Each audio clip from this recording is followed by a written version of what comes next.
Assalamualaikum warahmatullahi wabarakatuh. Salam satu pesan. Sebelum lanjut, marilah bersama kita klik tombol subscribe, like, dan share video ini. Juga jangan lupa cek link di deskripsi. Assalamualaikum warahmatullahi wabarakatuh. Saudara-saudara yang dimuliakan oleh Allah. Semoga kita selalu berada dalam lindungannya dan diberikan kesehatan serta keberkahan dalam hidup. Pada kesempatan kali ini, mari kita bersama-sama menyimak sebuah kisah yang tidak hanya menarik, tetapi juga penuh dengan pelajaran yang bisa kita ambil untuk kehidupan sehari-hari. Kisah yang akan kita bahas kali ini adalah tentang Nabi Zulkifli, salah satu nabi yang namanya tercatat dalam Al-Quran. Nama Nabi Zulkifli hanya disebutkan 2 kali dalam Al-Quran, namun kisah hidupnya sangat menarik dan syarat dengan nilai-nilai yang bisa kita tiru. Dalam berbagai riwayat, Nabi Zulkifli dikenal sebagai seorang nabi yang sangat sabar dan tegas dalam memimpin umatnya. Bahkan, ada cerita yang mengatakan bahwa setan dan iblis pun tidak mampu menggoda nabi yang satu ini, karena kekuatan imannya yang begitu kuat. Lalu, siapa sebenarnya Nabi Zulkifli dan apa yang membuat kisah hidupnya begitu istimewa? Namun, selain kisah kehidupan Nabi Zulkifli, ada juga perdebatan menarik mengenai hubungan antara Nabi Zulkifli dengan sosok yang sangat terkenal dalam agama lain, yaitu Siddhartha Gautama, yang dikenal sebagai Buddha. Beberapa ulama dan sejarawan berpendapat bahwa Nabi Zulkifli dan Siddhartha Gautama adalah sosok yang sama.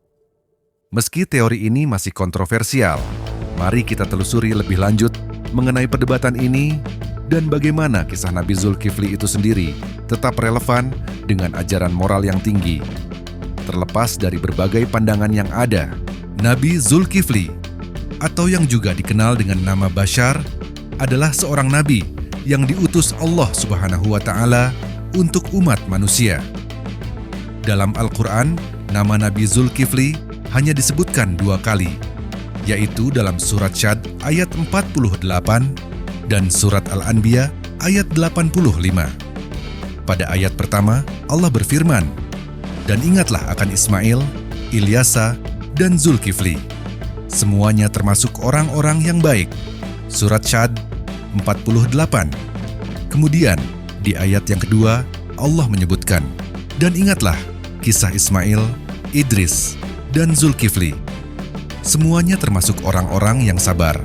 Surat Al-Anbiya 85.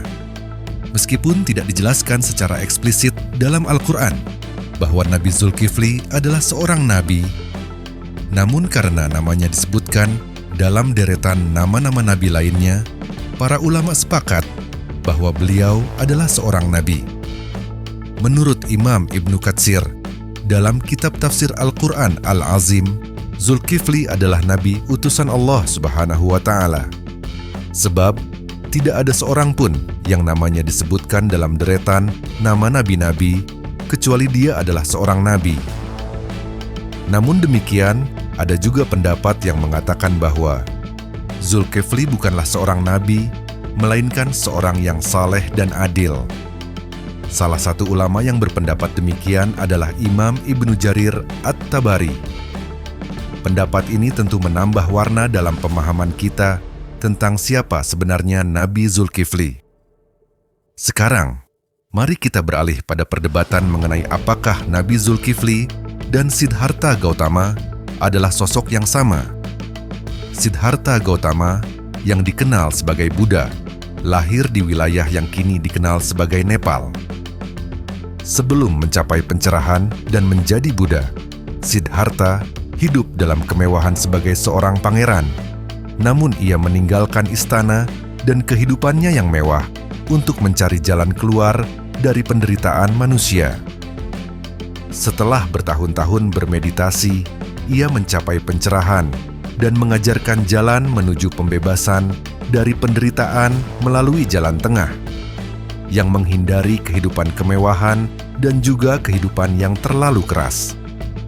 Ajaran-ajaran ini sejalan dengan prinsip-prinsip yang juga diajarkan oleh Nabi Zulkifli, seorang nabi dalam Islam yang dikenal karena kesabarannya, keteguhan iman, dan kehidupannya yang sederhana serta penuh pengendalian diri. Beliau menepati janji untuk tidak pernah marah, selalu berpuasa, dan beribadah tanpa mengenal lelah. Kesamaan dalam ajaran hidup antara Zulkifli dan Siddhartha Gautama membuka ruang bagi perdebatan ini. Beberapa ahli berpendapat bahwa ajaran Buddha yang mengutamakan kedamaian, pengendalian diri, dan menghindari keserakahan duniawi memiliki kesamaan yang signifikan dengan ajaran Nabi Zulkifli yang menekankan kesabaran, keteguhan dalam menjalankan ibadah dan hidup sederhana. Bahkan, ada juga yang menyatakan bahwa Nabi Zulkifli dan Buddha bisa saja adalah sosok yang sama, mengingat ajaran kedua tokoh ini sangat mirip dalam hal kesederhanaan dan pengorbanan. Nama Zulkifli sendiri memiliki kaitan yang menarik dengan ajaran Buddha. Beberapa penafsiran berpendapat bahwa Zulkifli berasal dari kata Kapilawastu, yang merupakan nama kota asal Siddhartha Gautama, tempat di mana beliau tinggal sebelum meninggalkan istana untuk mencari pencerahan. Kata Kapilawastu dalam bahasa Sanskerta dikaitkan dengan tempat yang dikenal sebagai pusat kehidupan Siddhartha Gautama sebelum beliau mencapai pencerahan sebagai Buddha.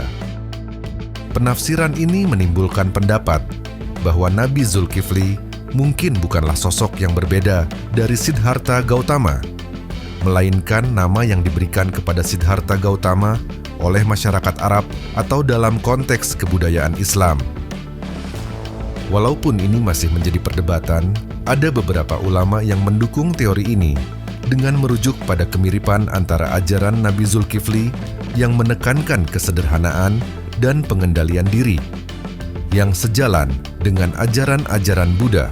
Dalam berbagai literatur tafsir dan pemikiran Islam, ada beberapa pandangan yang menghubungkan Nabi Zulkifli dengan Siddhartha Gautama. Salah satu tafsiran ini diungkapkan oleh Al-Qasimi, seorang ahli tafsir Islam yang melihat adanya kesamaan ajaran antara Nabi Zulkifli dan Buddha. Dalam tafsirnya mengenai surat At-Tin yang menyebutkan tentang buah tin dan zaitun, Al-Qasimi menghubungkan ajaran Buddha dengan Nabi Zulkifli, menganggapnya sebagai bagian dari ajaran yang lebih awal sebelum agama-agama lain seperti Yahudi, Kristen, dan Islam berkembang.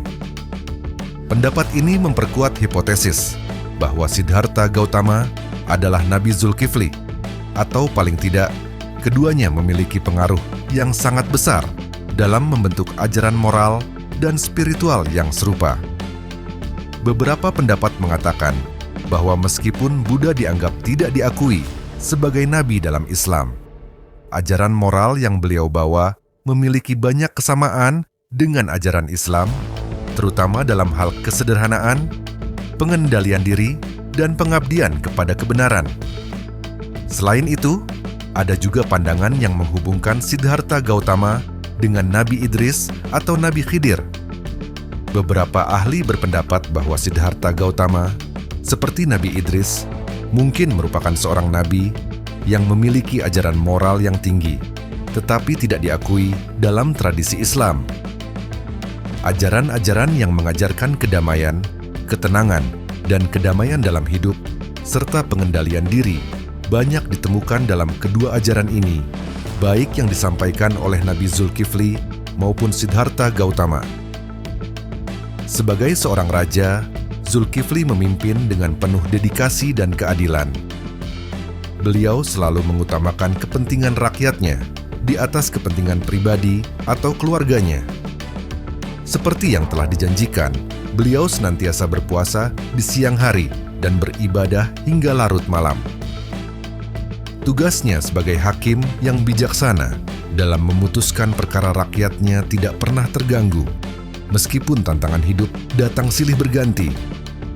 Rakyat Zulkifli sangat menghormati dan mencintainya karena beliau tidak hanya seorang pemimpin yang adil, tetapi juga seorang pemimpin yang penuh kasih sayang terhadap rakyatnya. Di tengah-tengah kesibukan dan tantangan besar, beliau tetap memegang teguh janji-janji yang dibuat kepada Nabi Ilyasa.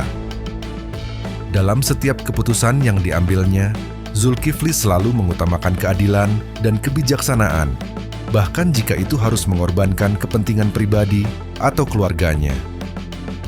Namun, seperti yang kita ketahui, iblis tidak pernah tinggal diam. Iblis yang selalu berusaha menggoda umat manusia agar menyimpang dari jalan yang benar, kini menargetkan Nabi Zulkifli. Melihat keteguhan Zulkifli, iblis mengutus pasukan syaitan untuk menggoda dan menguji kekuatan iman Nabi Zulkifli. Namun, setiap kali syaitan datang untuk menggoda, Zulkifli dengan tegas menahan diri dan tidak tergoyahkan. Iblis merasa frustrasi karena gagal menggoda Zulkifli dengan berbagai cara. Tidak puas dengan kegagalannya, iblis pun memutuskan untuk turun langsung dan menggoda Nabi Zulkifli sendiri. Ini adalah titik puncak dari ujian yang diberikan Allah kepada Nabi Zulkifli. Demikianlah kisah tentang Nabi Zulkifli, seorang pemimpin yang adil, bijaksana, dan penuh kesabaran. Dalam setiap peristiwa yang dihadapinya, Nabi Zulkifli senantiasa mencontohkan kita bagaimana menjalani hidup dengan penuh keteguhan iman, menjaga moralitas, dan selalu berusaha untuk memberikan yang terbaik bagi orang lain.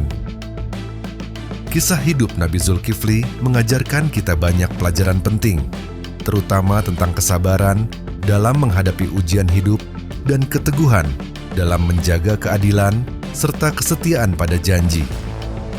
Semoga kita semua bisa mengambil hikmah dari kisah ini dan menjadikannya sebagai inspirasi dalam kehidupan sehari-hari.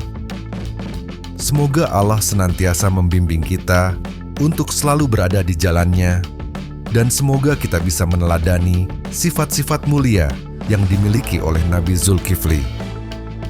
Akhir kata, saya mengucapkan terima kasih atas perhatian saudara-saudara semua, dan semoga kisah ini bermanfaat. Wassalamualaikum warahmatullahi wabarakatuh.